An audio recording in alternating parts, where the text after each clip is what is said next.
ठीक है, चलिए तो हम लोग अब आगे डिस्कस करते हैं अपना major events in dryland agriculture research. ठीक है, तो देखिए यहाँ पे क्या है, नंबर ऑफ लिस्ट है ईयर की ड्राईलैंड एग्रीकल्चर में, लेकिन जो कुछ महत्वपूर्ण वर्ष है या कुछ ईयर है वो मैंने आपके सामने यहाँ पे रखे हैं। तो ये इतने तो आपको याद होने ही चाहिए, इसीलिए मैंने यहाँ पे रखे हैं, क्योंकि किताबों में क्या है बहुत सारा पूरा पूरा 2-2 पेज का है। ठीक है, 20-25 ईयर लिखे हैं, लेकिन वो उतने नहीं पूछे जाते जितने कि जो महत्वपूर्ण है वो मैंने यहाँ पे रख दिए हैं। ठीक है, तो जैसे सबसे पहले 1923 में ड्राई फार्मिंग रिसर्च स्टेशन मंजरी, ठीक है, यहीं से आपका ड्राईलैंड एग्रीकल्चर का सफर शुरू हुआ था। और एक साइंटिस्ट थे जो आपको याद होने चाहिए, उनका नाम था तमहने। ठीक है, तमहने नामक एक वैज्ञानिक थे, एक साइंटिस्ट थे, जिन्होंने ड्राईलैंड एग्रीकल्चर पे सबसे पहले काम करना शुरू किया था। तो आपसे ये भी आपसे क्वेश्चंस ऐसे बना सकता है कि ड्राईलैंड फार्मिंग में सबसे पहले किसने स्टार्ट किया था, कहाँ से स्टार्ट किया था, किस ईयर में स्टार्ट किया था। ठीक है, तो 1923 में कौन थे, तमहने थे, कहाँ से, मंजरी से। ठीक है, तो ये एक चीज हो गया। अगला है ये मतलब 5 रिसर्च स्टेशन थे। ठीक है, 5 रिसर्च स्टेशन थे, जो दो 1933 में हो गए थे, 2 आपके 1934 में हो गए थे और एक 35 में हुए थे। तो ये पूछे जाते हैं कि ये रिसर्च स्टेशन, इसमें से कोई रिसर्च स्टेशन पूछ लेगा और किस वर्ष आपका स्थापित हुआ था। ठीक है, तो जो आपका 1933 में था वो बीजापुर और सोलापुर में हुआ था। ठीक है, बीजापुर और सोलापुर में हुआ था। और 1934 में आपका हजारी और रायचूर में हुआ था और 35 में रोहतक में हुआ था। ठीक है, तो आप सिंपली से याद कर लीजिएगा। ठीक है, अच्छा 1944 बड़ा इंपॉर्टेंट है, वैसे इंपॉर्टेंट तो सब हैं लेकिन ये और ज्यादा इंपॉर्टेंट है। एक ये तमहने वाला और ये के, इसमें भी सबसे ज्यादा इंपॉर्टेंट ये है। ठीक है, एक साइंटिस्ट थे कनितकर, इन्होंने क्या किया था, ड्राईलैंड फार्मिंग पे मोनोग्राफ दिया था। ठीक है, इन्होंने एक अपना पब्लिश किया था मोनोग्राफ ऑन ड्राईलैंड फार्मिंग। तो पूछा जाता है कि मोनोग्राफ ड्राईलैंड फार्मिंग में किसने पब्लिश किया, तो वो कौन साइंटिस्ट थे, आपके कनितकर थे। इसका ईयर भी बहुत महत्वपूर्ण है, वो ईयर भी पूछ सकता है। तो आपका कौन सा ईयर है, 1944। ठीक है, और 1959 में ये 2-3 इंस्टीट्यूट हैं, आप इस इंस्टीट्यूट से परिचित होंगे। अगर आप एग्रीकल्चर फील्ड से हैं तो इन इंस्टीट्यूट का आपको नॉलेज होना एक कंपलसरी चीज़ है, समझ लीजिए। ठीक है, तो 1959 पे आपका CAZRI, central arid zone research institute. ठीक है, 1970 में क्या हुआ था, देखिए आप ये डिजिट भले एक बार को स्किप कर सकते हैं कि कितने रिसर्च स्टेशन है ना, पर ये मत स्किप करिएगा कि जो AICRP है, AICRP ऑन ड्राईलैंड एग्रीकल्चर। ठीक है, all India coordinated research project on dryland agriculture, इसका फुल फॉर्म आप लोग लिख लीजिए, चाहे मैं बोल दे रहा हूँ। ठीक है, ऑल इंडिया, आप लोग लिख लीजिए, all India coordinate research project, coordinated, ठीक है, research project.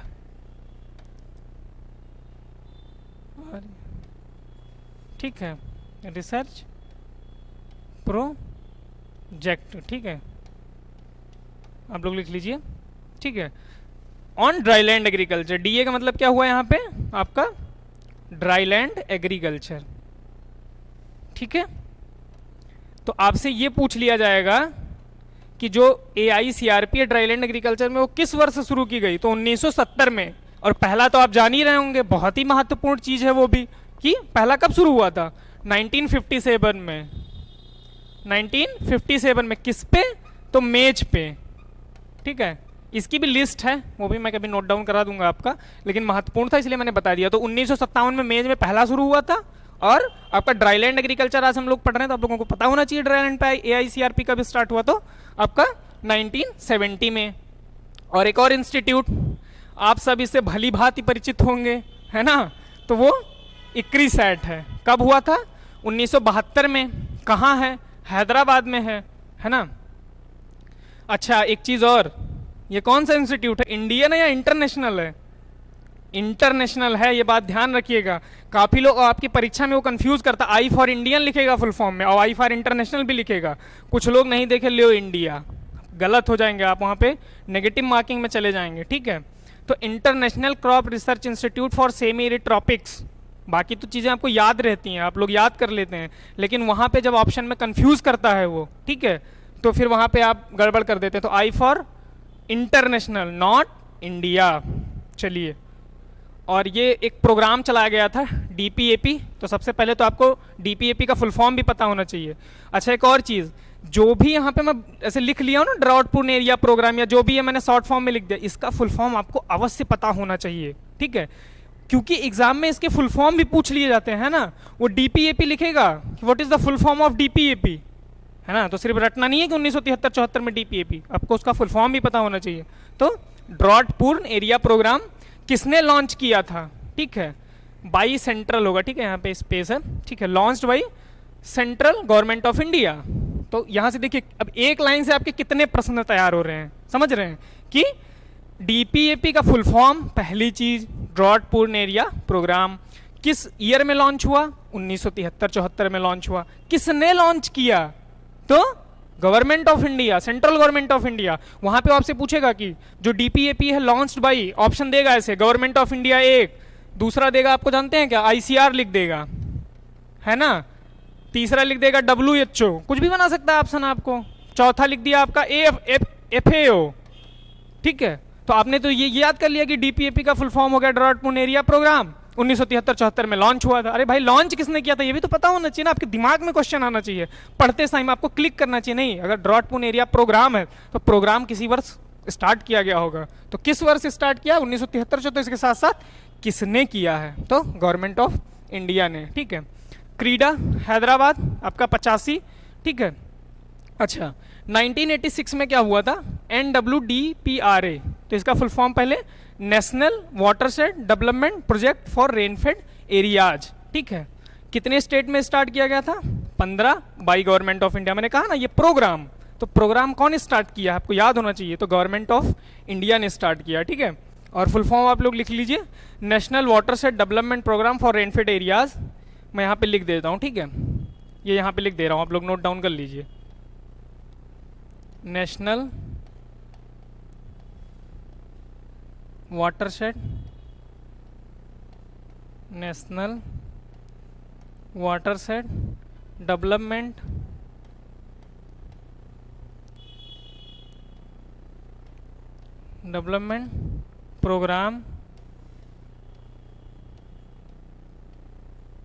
Programme for rainfed areas, for rainfed areas, ठीक है।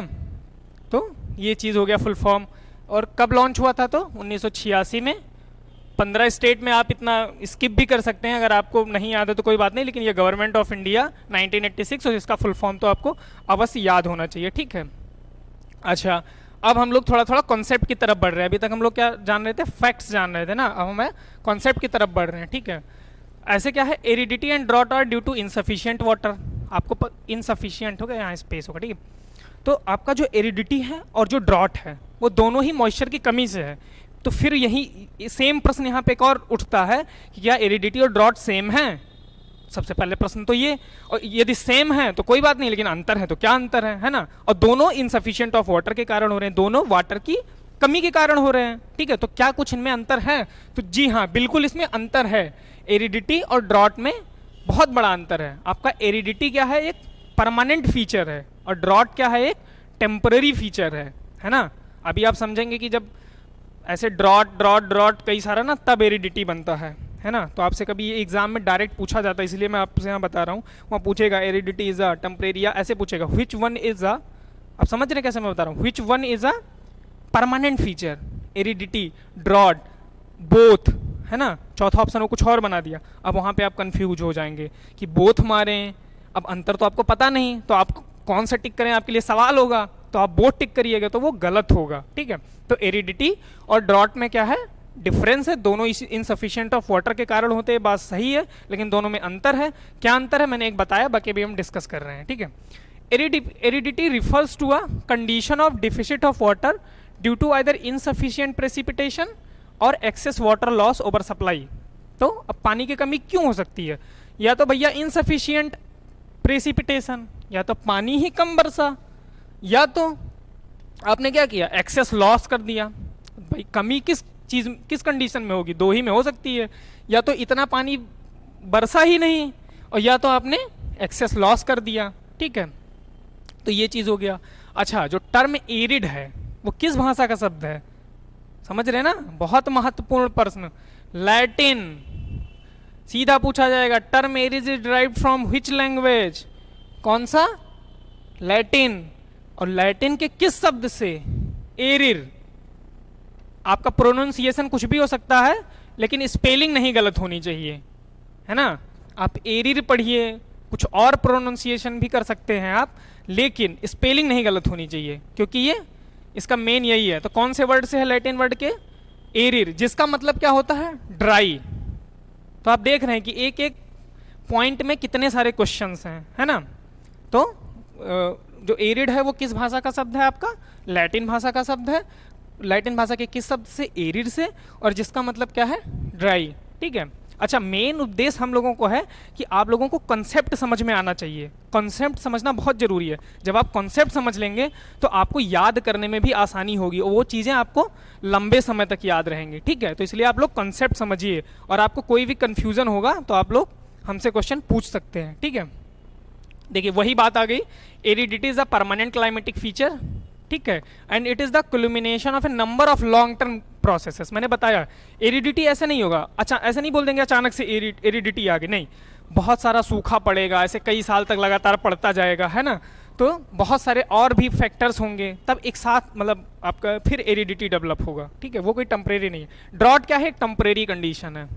ठीक है, तो आपसे वहाँ पूछेगा कौन सा परमानेंट है, कौन सा ड्रॉट है, कोई डिफरेंस है कि नहीं है। ठीक है, आप किसी वाइवा में बैठे, आपसे पूछ लिया भाई एग्जामिनर, आप ड्राईलैंड एग्रीकल्चर एग्रोनॉमी का एक मतलब महत्वपूर्ण हिस्सा है। अब क्यों महत्वपूर्ण है हमने अभी लेक्चर में बताया ही था आपको। तो आपसे पूछ लिया कि एरिडिटी और ड्रॉट में क्या डिफरेंस है। ठीक है, ठीक है। That occurs for a short period, मैंने बोला अब भाई टेम्परेरी है तो छोटी पीरियड के लिए आएगा। Due to deficit precipitation for vegetation, river flow, water supply and human consumption. ठीक है, अच्छा अब हम लोग आते हैं अपने अगले पे, क्या है वो? Classification of drought. बहुत महत्वपूर्ण टॉपिक कि क्लासिफिकेशन ऑफ ड्रॉट क्या है। ठीक है,